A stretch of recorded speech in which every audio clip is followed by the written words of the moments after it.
What happens when even a speedster can't outrun his own mind? When his greatest power becomes his worst punishment? Wally West, the Flash, runs. He's always run. Since childhood, running was his answer to the world, to pain, to fear, to loneliness. Running made him a hero, a symbol, a beacon of hope. But now, all he wants is to stop. Because you can't escape yourself. Not when your mind screams louder than any explosion. Not when guilt weighs more than every world you've ever saved. He runs in circles inside his head, accelerating toward memories he wishes he could forget, reliving moments he wants to erase. What did I do? He asks, and silence answers back. Each time he repeats it, the question grows sharper, louder, more desperate. The voices won't stop, time won't stop, and everything's wrong. If stories that dive deep into the mind of a hero speak to you, subscribe now and stay on this journey with us. He tries to breathe, but the air feels like concrete. His heartbeat becomes a hammer. The speed that once brought him clarity now scrambles everything. Past, present, and future blend like a broken echo, and he no longer knows where he is or when. 2 days ago, he believed he could still fix things. Today, he barely recognizes himself. He walks alone through an empty station,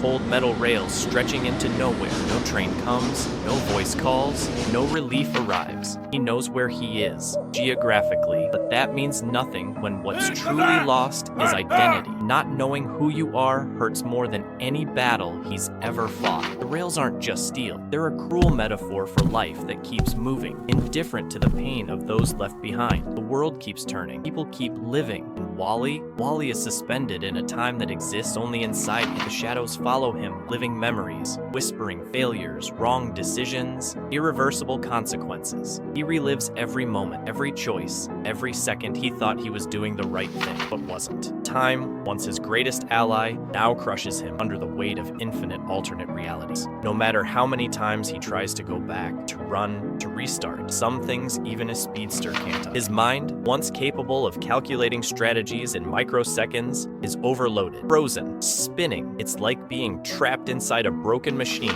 accelerating out of control, spinning until it shatters. He hears the wind, but can't feel it, sees the world moving, but no longer belongs to it. The speed that once was his most powerful weapon has become his prison. Every quick step now is a reminder of what he's lost, what he can't reclaim, the faces he can't face, the mistakes he can't fix. And then, in the kind of silence only heroes know, the silence that comes when the world expects you to be strong even as you're crumbling inside, he understands. There's no outrunning your own conscience. You can run from enemies, you can run from danger, you can even run from your past, but you can't run from what you feel when you're alone and the mask no longer fits, when the suit is just fabric, when the symbol on your chest no longer means hope. But wait, he starts to question everything. What if the real enemy was never out there, but the collapse within? What if the hardest fight isn't against cosmic forces, but against memory itself? What if the deepest pain isn't losing a war, but failing those who believed in you? What if saving the world was just a distraction from facing the void? He wonders if somewhere in the multiverse there's a Wally didn't fail, who held it all together, who was fast enough to stop what happened, but that Wally isn't. He's trapped in possibilities that will never be. The memories cut like knives, bury his children, his friends. Every face carries a question with no answer. Every memory, a fresh dose of guilt. No matter how many times he tries to reason it, explain it, reframe it, the heart doesn't obey logic, and his is broken. He remembers the first time he ever ran, the chill in his gut, the feeling of absolute freedom, and he wonders, when did it all go wrong? When did running stop being liberation and start being punishment? The colors around him don't shine anymore. The world looks faded, washed out, like reality itself gave up holding the illusion together. He walks the tracks like someone mourning their own existence. There's no urgency, no foreshadowing, just the weight of now. Wally West is there, and yet not, because when the mind collapses, presence becomes absence. Pain doesn't scream, it whispers, and that silence is deafening. Maybe this is the hardest race of his life, not because of speed, but because of courage. Courage to keep going even when everything inside begs him to stop. Courage to face not a villain, but a mirror. Courage to be human when everything around demands something more. Wally knows he can't go back, but he still doesn't know if he can move forward. Maybe, just maybe, the answer isn't at the finish line, but in the simple act of taking the next step. You've ever felt like Wally, trying to hold it together on the outside while falling apart inside? Share it in the comments. This space is yours too.